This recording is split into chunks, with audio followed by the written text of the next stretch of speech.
হে everyone, আজকে নিয়ে এসেছি ক্লাস 7-এর ইতিহাসের প্রথম অধ্যায় থেকে সমস্ত কোশ্চেনের প্রশ্ন উত্তর। তো তোমরা এই ভিডিওটা খুব ভালোভাবে দেখো এবং উপকৃত হলে নিশ্চয়ই আমার চ্যানেলটাকে সাবস্ক্রাইব করে নিও। সপ্তম শ্রেণীর নতুন ইতিহাস খুবই মজার ইতিহাস, তোমাদের খুব ভালো লাগবে। বুঝে বুঝে পড়ো, ছন্দ করে পড়ো, তাহলেই মনে থাকবে। প্রথমে তোমাদেরকে একটি ছড়া বলে শোনায়। আবুল ফৌজি তান, মোল্লা ফকির মান, হাস্যরসিক বীরবল, রাখিম খান ও টোডারমল। এখান থেকে আমরা আকবরের রাজসভায় নবরত্নদের নামগুলো পেয়ে যাচ্ছি। এক হচ্ছে আবুল ফজল, ফৌজি, 3 তানসেন, 4 মোল্লা দোপিয়াজা, 5 হচ্ছে ফকির আজিজ উদ্দিন, 6 মান সিংহ, 7 বীরবল, 8 রহিম খান ও 9 টোডারমল। এবারে দেখে না মুঘল বংশধরদের একটি চার্ট। প্রধান মুঘল বংশধরদের নাম মনে রাখার সহজ উপায় হলো বাবার হলো আবার জ্বর সারল ঔষধে, বাবার থেকে বাবর, হলো থেকে হুমায়ুন, আবার থেকে আকবর, জ্বর থেকে জাহাঙ্গীর, সারলো থেকে হচ্ছে শাহজাহান আর ঔষধে হচ্ছে ঔরঙ্গজেব। মুঘল সম্রাট বাবর আকবর এই নামগুলি ছোট হলেও আসলে এই নামগুলি এত ছোট নয়। মনে রাখার সুবিধার জন্য আমাদের কাছে তারা ছোট নামেই পরিচিত। তাদের আসল নামগুলি আমরা এবার দেখে নেব। বাবরের আসল নাম জাহির উদ্দিন মোহাম্মদ বাবর, হুমায়ুন নাসির উদ্দিন মোহাম্মদ হুমায়ুন, আকবর জালাল উদ্দিন মোহাম্মদ আকবর, জাহাঙ্গীর নূর উদ্দিন মোহাম্মদ জাহাঙ্গীর বাদশাহ গাজী, শাহজাহান আবুল মুজাফফর সিহার উদ্দিন সাহেব কিরান শাহজাহান বাদশাহ গাজী, ঔরঙ্গজেব আলমগীর বাদশাহ গাজী। এবার কিছু 5 নম্বরের কোয়েশ্চেন দেখে নেওয়া যাক। 1 নম্বর, সুলতানি ও মুঘল যুগে বিদেশি ও দেশ বলতে কি বোঝায়? জায়গা ও সময় বদলে গেলেও অনেক ক্ষেত্রে কথার মানে বদলে যায়। আজ আমরা বিদেশি বা দেশ বলতে যা বুঝি, সুলতানি ও মুঘল যুগে তা বোঝা হতো না। বিদেশি বলতে বোঝাতো ভিন্ন দেশবাসী। আমাদের কাছে ভারত ছাড়া যে কোনো লোকই বিদেশি। যেমন আমাদের কাছে ইংল্যান্ড, আমেরিকা, অস্ট্রেলিয়া প্রভৃতি বিদেশ। দেশ বলতে বোঝায় রাষ্ট্রকে। আমাদের দেশের নাম ভারত।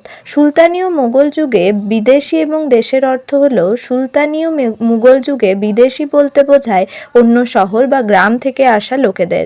তাই শহর বা গ্রামবাসীরা অন্য শহর বা গ্রাম থেকে আসা লোকেদের পরদেশি বা আজনবি বলতো। তাই সুলতানি ও মুঘল যুগে বিদেশি বা পরদেশি বলতে শুধু ভারতের বাইরে থেকে আসা লোকেদেরই বোঝাতো না। দেশ বলতে বোঝাতো কি না, দেশ বলতে সুলতানি ও মুঘল যুগে দেশ বলতে নিজেদের আদি বাড়িকে বোঝাতো। তখন দেশ বলতে রাজ্যের মধ্যে আলাদা করে অঞ্চল বোঝাতো না। পরের কোয়েশ্চেন দেখে নেওয়া যাক। ভারতবর্ষের নাম হিন্দুস্তান ও ইন্ডিয়া হলো কিভাবে? ভারতবর্ষ হিন্দুস্তান ও ইন্ডিয়া নামেও পরিচিত। ভারতবর্ষের নাম হিন্দুস্তান হয়েছে মূলত পারসিকদের জন্য এবং ইন্ডিয়া হয়েছে গ্রিক ও রোমানদের জন্য। হিন্দুস্তান, বিদেশিরা সিন্ধু নদীর তীরবর্তী অঞ্চলে বসবাসকারী ভারতীয়দের সঙ্গে প্রথম পরিচিত হয়েছিল। বিশেষত পারসিকরা কে হ উচ্চারণ করত। তাদের উচ্চারণের সিন্ধু হলো হিদুস, পরে হিদুস হলো হিন্দু। তাই সিন্ধু নদের তীরবর্তী অঞ্চলে বসবাসকারী ভারতীয়রা হিন্দু বলে পরিচিত হয়। কালক্রমে এই হিন্দুদের বাসভূমি হিন্দুস্তান নামে পরিচিত। ইন্ডিয়া মূলত গ্রিক ও রোমানদের জন্য ভারতবর্ষ ইন্ডিয়া নামে পরিচিত। গ্রিক ও রোমানরা সিন্ধু বা হিন্দুকে ইন্ডুস উচ্চারণ করত, কারণ গ্রিক ভাষায় হয়ের উচ্চারণ নেই, হয়ের বিকল্পই রস্যই। এই ইন্দুস উচ্চারণ থেকেই ভারতবর্ষের নাম ইন্ডিয়া হয়েছে। গ্রিক ঐতিহাসিক হেরোডোটাস ইন্ডিয়া নামটি প্রথম ব্যবহার করেছেন। পরের কোয়েশ্চেন, ভারতের ইতিহাসে যুগ বিভাজন সম্পর্কে আলোচনা করো। মানব সমাজ ও সভ্যতার ইতিহাসে বিভিন্ন ক্ষেত্রেই মাঝে মাঝে বিরাট পরিবর্তন লক্ষ্য করা যায়। ঐতিহাসিকগণ এই পরিবর্তনের কালকে যুগ বলে চিহ্নিত করেন। সাধারণভাবে ইতিহাসকে 3 ভাগে ভাগ করা যায়: প্রাচীন যুগ, মধ্যযুগ ও আধুনিক যুগ। যুগ বিভাজনের যৌক্তিকতা: ইতিহাসের গতি অবিচ্ছিন্ন। ইতিহাসের ধারা নদীর স্রোতের মতো প্রতিনিয়তই এগিয়ে চলেছে। তাই ইতিহাসকে যুগ দিয়ে পৃথক করা যায় না। তবে মানুষের বেঁচে থাকার ধরন, শাসন, যুদ্ধ, অর্থনীতি, সামাজিক অবস্থা, শিক্ষা প্রভৃতি বিরাট পরিবর্তন লক্ষ্য করে ঐতিহাসিকগণ যুগ বিভাজন করেছেন। ইতিহাসের দীর্ঘ সময়কে ধাপে ধাপে জানার জন্য বা লেখাপড়ার সুবিধার জন্য যুগ বিভাজন করা হয়েছে। তবে এও মনে রাখতে হবে যে হঠাৎ করে কোনো একদিন থেকে একটা যুগ শেষ বা একটা নতুন যুগের শুরু হয় হয় না। ঐতিহাসিকগণ এই যুগ বিভাজন করে বিশেষ বৈশিষ্ট্যের ভিত্তিতে এবং ঘটনার অনেক পরে। পরের প্রশ্ন, মধ্যযুগে ভারতের মানুষের জীবন কেমন ছিল? ভারতের ইতিহাসে সাধারণত গুপ্ত সাম্রাজ্যের পতনের পর থেকে মুঘল সাম্রাজ্যের পতন, বিশেষত ঔরঙ্গজেবের পতন এবং ভারতের ইংরেজদের আগমনের সময় পর্যন্ত সময়কে মধ্যযুগ বলা হয়। অর্থাৎ সপ্তম থেকে সপ্তদশ শতাব্দী পর্যন্ত প্রায় 1000 বছর সময়কালকে ভারতের ইতিহাসের মধ্যযুগ বলে চিহ্নিত করা হয়েছে। অনেকে বলেছেন মধ্যযুগে ভারতের মানুষের জীবন অন্ধকারে ডুবেছিল, কারণ তখন জীবনের কোনো দিকেই মানুষের উন্নতি হয়নি। বর্তমানে অনেক ঐতিহাসিক সে কথা মানেন না। তারা সেই সময়কে বিভিন্ন উপাদান জুড়ে জুড়ে যে ইতিহাস লিখেছেন তাতে দেখা গেছে জীবনের নানান দিকে তারা অনেক উন্নতি করেছিল। যেমন 1. বিজ্ঞান ও প্রযুক্তি। তারা কুয়ো থেকে জল তোলা, তাঁত বোনা এবং যুদ্ধের অস্ত্র তৈরিতে বিজ্ঞানের ব্যবহার করেছিল। রাজনীতিতে শাসকগণ জনগণের ভালো মন্দের কথা ভাবতেন। 3 নাম্বার, অর্থনীতি। কৃষি ও ব্যবসা বাণিজ্যের পরিবর্তন ঘটেছিল, নতুন নতুন শহর গড়ে উঠেছিল। ধর্মের ক্ষেত্রে আচার অনুষ্ঠান বা আড়ম্বরের বদলে ভক্তি দিয়ে ঈশ্বরের আরাধনার কথা জনপ্রিয় হয়েছিল। ভাষা ও সাহিত্য, আঞ্চলিক ভাষা ও সাহিত্যের বিকাশ ঘটেছিল। এবার কিছু সংক্ষিপ্ত প্রশ্ন। মান 3। ইতিহাসের সাল তারিখ কঠিন হলেও মনে রাখা জরুরি কেন? ইতিহাস হলো মানব সমাজের অতীতের কার্যাবলীর বিবরণ। যেসব সময়ের কথা ইতিহাসের বইতে লেখা থাকে সেগুলি আজ থেকে অনেক অনেক বছর আগের ঘটেছে। আবার এই সব ঘটনাগুলি একই তারিখে ঘটেনি, বিভিন্ন দিনে, বিভিন্ন মাসে ও বিভিন্ন বছরে ঘটেছে। তাই কোনো ঘটনা কবে ঘটবে তা জানার জন্য আমাদের সাল তারিখ মনে রাখতে হয়। পরের প্রশ্ন, ইতিহাসে ব্যক্তির নাম ও উপাধি কঠিন হলেও মনে রাখতে হয় কেন? ইতিহাসে অনেক শাসক, রাজা, সুলতান, বাদশাহ বা বিখ্যাত ব্যক্তিদের নাম ও তাদের উপাধি পড়তে হয় ও মনে রাখতে হয়। মধ্যযুগের অনেক শাসক ছিলেন যাদের নামগুলি অনেক বড় বড় হতো। আবার বিখ্যাত ব্যক্তিরা বিভিন্ন উপাধিও পেতেন। মধ্যযুগের শাসক বা বিখ্যাত ব্যক্তিদের উপাধিগুলিও ছিল অনেক বড় বড় হলেও তাদের নাম ও উপাধিগুলি আমাদের মনে রাখতে হয়। আসলে যে নামগুলোতে তারা বিখ্যাত হয়ে আছেন সেই নামগুলো আর বদলে নেওয়া যায় না। 3 নম্বর প্রশ্ন, ইতিহাস জানা বা বুঝতে পারা বলতে কি বোঝায়? ইতিহাসে অনেক সাল তারিখ, নাম, উপাধি, জায়গার নাম আছে। তবে ইতিহাস জানা মানে শুধু সাল তারিখ ও তার নাম ধাম মুখস্থ করা নয়। প্রয়োজনীয় কিছু সাল তারিখ ও নাম ধাম জানতে হলেও আসল ইতিহাস জানা হলো কোনো ঘটনার কারণ ও তার ফলাফল বোঝার চেষ্টা করা। পরের প্রশ্ন, আমাদের ইতিহাস পড়ার দরকার কি? আমরা প্রাচীন বা মধ্যযুগের ঘটনা বা রাজাদের কথা জানার জন্য ইতিহাস পড়ি না। আসলে ইতিহাস পড়ে আমরা আমাদের অতীতের কথা জানতে পারি। আবার ইতিহাসে ঘটনার কারণ ও ফলাফল বিশ্লেষণ করার উদ্দেশ্য হলো বর্তমানে অনেক লোকের অনেক কাজের কারণ ও ফলাফল সম্পর্কে বুঝতে পারা। আমাদের চারপাশে ঘটে যাওয়া অনেক ঘটনার কারণ ও ফলাফল বিষয়ে ধারণা হয়। পরের প্রশ্ন, ইতিহাসের উপাদান বলতে কি বোঝায়? পুরোনো দিনের যেসব জিনিস অতীতের কথা জানতে আমাদের সাহায্য করে তাকে ইতিহাসের উপাদান বলা হয়। ইতিহাসের প্রধান উপাদানগুলি হলো পুরনো ঘরবাড়ি, মন্দির, মসজিদ, মূর্তি, লিপি ও লেখামালা, টাকা পয়সা, আঁকা ছবি, সরকারি নথিপত্র ও বিভিন্ন লেখকের লেখা বই প্রভৃতি। পরের কোশ্চেন, ধারাবাহিক ইতিহাস লেখা যায় না কেন? ধারাবাহিক ইতিহাস লেখায় ফাঁক থেকে যায় কেন? ইতিহাসের উপাদান থেকে ঐতিহাসিকগণ ইতিহাস রচনা করেন।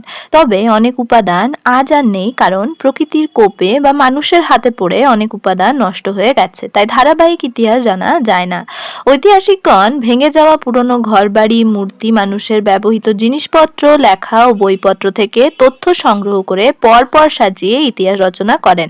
আর যেখানেই উপাদানের অভাব থাকে সেইখানেই ইতিহাস রচনায় ফাঁকা থেকে যায়। ইতিহাস লেখার সময় ঐতিহাসিককে কোন কোন বিষয়ে সাবধান থাকতে হয়? বিভিন্ন টুকরো উপাদান দিয়ে ইতিহাস লেখার সময় ঐতিহাসিককে খেয়াল রাখতে হয় ঠিক তথ্য ঠিক জায়গায় লেখা হচ্ছে কিনা। তাকে মনে রাখতে হয় জায়গা ও সময়ের কথা, স্থান ও কালের কথা। সময় ও জায়গা আলাদা হয়ে গেলে অনেক ক্ষেত্রে কথার মানেও বদলে যায়। ইতিহাসের যুগ বলতে কি বোঝায়? মানব সমাজ ও সভ্যতার ইতিহাসের বিভিন্ন সময়ের পরিবর্তন লক্ষ্য করা যায়। এই পরিবর্তন হয় ধীর গতিতে। এক সময়ে সামান্য সামান্য পরিবর্তনের ধারা শত শত বছর পরে বড় পরিবর্তন ঘটায়।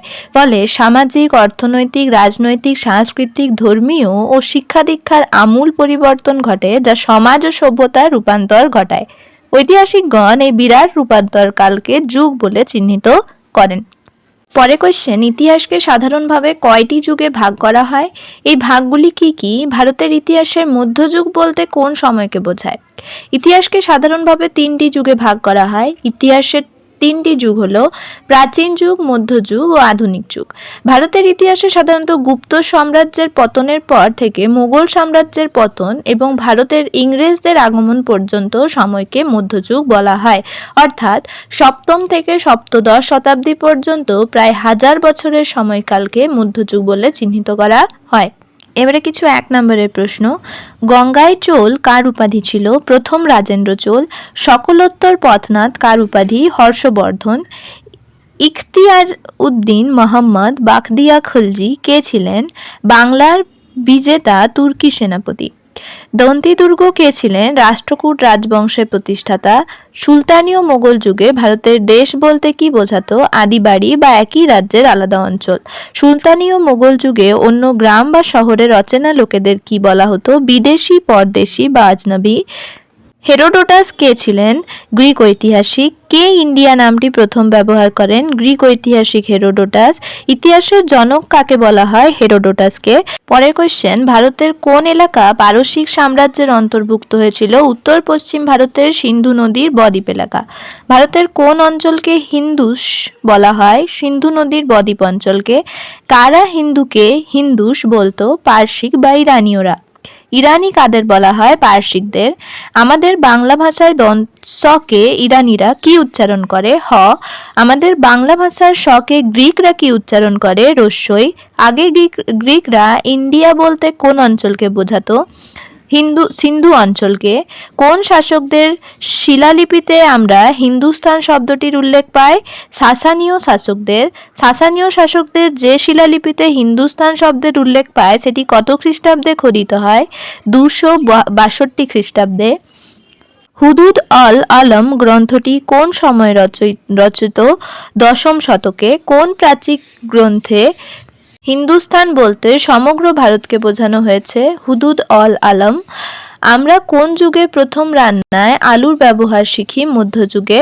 কাদের কাছ থেকে আমরা আলু রান্না করে খাওয়ার কথা শিখেছি? পর্তুগিজদের কাছ থেকে। তাজমহল কে নির্মাণ করে? সম্রাট শাহজাহান। তো আজ এই পর্যন্তই। তোমাদের যদি কোনো কোয়ারিজ থেকে থাকে এই চ্যাপ্টার থেকে, তাহলে তোমরা সেটা কমেন্টে করে আমাকে জানাতে পারো। ভিডিওটা কেমন লাগলো অবশ্যই কমেন্টে জানিও। দেখা হচ্ছে পরের একটা ভিডিওতে।